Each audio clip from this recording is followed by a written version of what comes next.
আমরা যেটা দেখেছিলাম সেটা হচ্ছে একটা অ্যালোকেশন থেকে আরেকটা অ্যালোকেশনে মুভ হওয়ার পরে যে উইনার ছিল সে লুজারকে কম্পনসেট করেছে এবং কম্পনসেট করার পরে সে নিজের অবস্থানটাকে ইমপ্রুভ করেছে। এখন প্রশ্ন হচ্ছে যে একটা অ্যালোকেশন থেকে যদি আমরা আরেকটা অ্যালোকেশনে মুভ করি, উইনার চেঞ্জ হয়ে যায়। যেমন এই অ্যালোকেশনে এর ইউটিলিটি হচ্ছে 50 আর বির ইউটিলিটি হচ্ছে যে 100। অ্যালোকেশনটা যদি চেঞ্জ হয় তাহলে বি পাচ্ছে 50, এ পাচ্ছে 100। তার মানে এখানে সে winner, A winner, B loser. যেহেতু একজন ব্যক্তি একটা অ্যালোকেশন চেঞ্জ হওয়ার কারণে লুজার হয়ে যায়, সে কি চাইলে অ্যালোকেশন 1 থেকে অ্যালোকেশন 2 তে না যেতে পারে কিনা?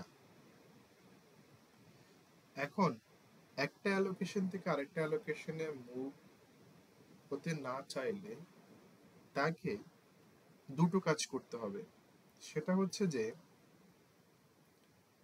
অন্য অ্যালোকেশনে যাওয়ার কারণে যে উইনার হবে তাকে তার ইউটিলিটিটা দিয়ে দিতে হবে, তাকে উইনিং অবস্থায় নিয়ে আসতে হবে, এবং যে লুজার হবে তার লুজিং পজিশন থেকে তাকে বেশি থাকতে হবে।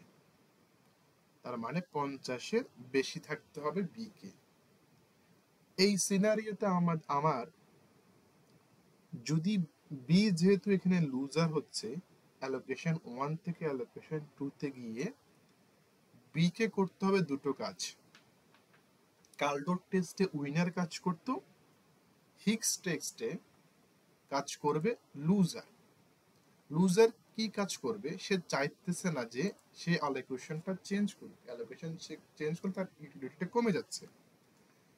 তাকে প্রথম কাজ হচ্ছে এ কে যে সর্বোচ্চ ইউটিলিটি সে অ্যালোকেশন চেঞ্জ করলে পেত, একে সেটা দিতে হবে। তার মানে একে 100 ইউটিলিটি দিতে হবে, এবং সে যে খারাপ অবস্থায় যেত সেখান থেকে তাকে 50-এর বেশি হতে হবে তার ইউটিলিটি। যদি অ্যালোকেশন 1 থেকে সে এই দুটো কাজ করতে পারে তাহলে অ্যালোকেশন A1 হবে যে সুপিরিয়র 2 এর তুলনায়। আর কোনোভাবে সে যদি ফেল করে এই কাজ দুটো করতে তাহলে অ্যালোকেশন 2 হবে সুপিরিয়র অ্যালোকেশন 1 এর তুলনায়। এখন দেখি যে লুজারের কাছে সেই সক্ষমতা আছে কিনা। প্রথম কাজ এ কে 100 করা। তো বি এর কাছে যেহেতু বি ইউনিট বেশি আছে বি গুডসের, তাহলে সে চাইলে কিছু একে দিতে পারে। তাকে তো দিতেই হবে, কারণ একে সে 100-তে নিয়ে যেতে হবে। 100-তে নিয়ে যেতে হলে তাকে আরো বেশি গুডস কনজাম্পশন করার সুযোগ দিতে হবে। যখন তার এই এর গুডস কনজাম্পশন বাড়বে, কনজাম্পশন যখন বাড়বে তখন তার ইউটিলিটিও বাড়বে। এখন যদি আমি বি থেকে 5 ইউনিট ওয়াই গুডস এতে দিয়ে দিই, তাহলে হবে যে এ এর ওয়াই গুডস হবে টোটাল 10 ইউনিট, আর এক্স ইউনিট যেহেতু দিচ্ছি না আগের মতোই থাকবে 10 ইউনিট। তাহলে এই এর টোটাল ইউটিলিটি হবে 100। এখন এ কে আমরা বি তার নিচে থেকে ছেড়ে এ কে উইনিং পজিশনে নিয়ে আসছে, তার মানে 1 নাম্বার কাজটা ডান। দ্বিতীয় কাজ হচ্ছে সে কম্পনসেশন করার পরে 50-এর বেশি ইউটিলিটি পাচ্ছে কিনা, লুজিং অবস্থা থেকে ভালো আছে কিনা সেটা দেখতে হবে। এখন কম্পনসেশন করার পরে আমার কাছে বির কাছে এক্স আছে 5, সে এক্স থেকে কিছুই দেয় নাই, ওয়াই আছে 15, তার মানে তার কাছে ইউটিলিটি আছে 75।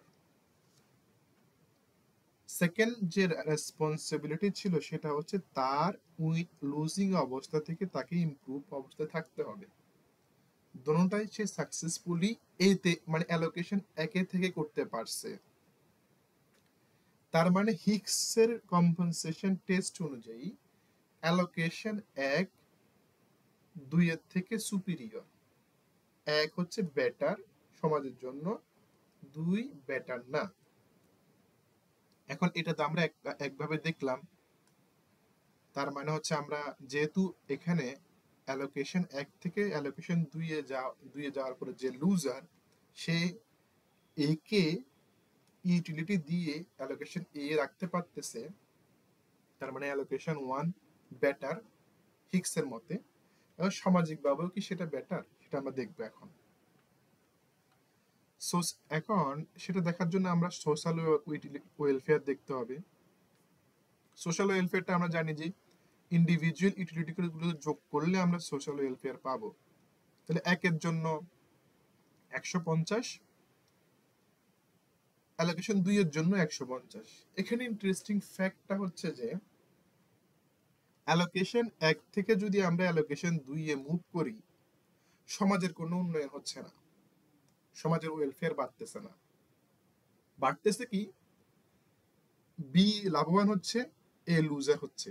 মানে ইন্ডিভিজুয়াল লেভেলে লাভ ক্ষতি হচ্ছে, সামাজিক ক্ষেত্রে কোনো লাভ লস হচ্ছে না। তাহলে এতে যখন আমরা বা অ্যালোকেশন 1 এ যখন আমরা রিঅ্যালোকেশন করলাম, তখন আমাদের ওয়েলফেয়ার বা ইউটিলিটি কত দাঁড়ালো? এখানে এ এর জন্য ছিল 100, বি এর জন্য ছিল 75। তার মানে সোশ্যাল ওয়েলফেয়ার হচ্ছে 175, যেটা অ্যালোকেশন 1 এ রিঅ্যালোকেশনের আগে ছিল 150, রিঅ্যালোকেশন করার পর আসতেছে 175। তার মানে একে এক যে সামাজিকভাবে ভালো, সেটা আমরা দেখতে পারলাম। এখন কথা হচ্ছে এতে কি কোনো রকম প্যারেটো ইমপ্রুভমেন্ট হয় কিনা। প্যারেটো ইমপ্রুভমেন্টের ক্ষেত্রে আমাদেরকে দেখতে হবে যে এ তার হাইয়েস্ট ইউটিলিটি পাবে 100, 100 থেকে কমলে সে খারাপ হবে, 100 থাকলে সে ভালো থাকবে বা তার অবস্থা কোনো পরিবর্তন হবে না। বি তার লোয়েস্ট পজিশন হচ্ছে যে 50, 50 থেকে যত বেশি পারবে তত বি এর ইমপ্রুভমেন্ট হবে। এখানে রিঅ্যালোকেশন করার পরে এর 100 ছিল,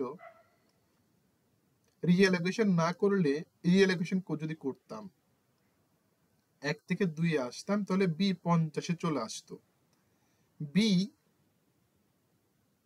একে 100 রেখে নিজের অবস্থানটাকে ইমপ্রুভ করছে, 75 এ নিয়ে গেছে। তাহলে একজনের ক্ষতি না করে অন্যজনের বা অন্যের ক্ষতি না করে নিজের লাভ করছি, তাহলে এটাই হচ্ছে প্যারেটো ইমপ্রুভমেন্টের ক্রাইটেরিয়া স্যাটিসফাই করে।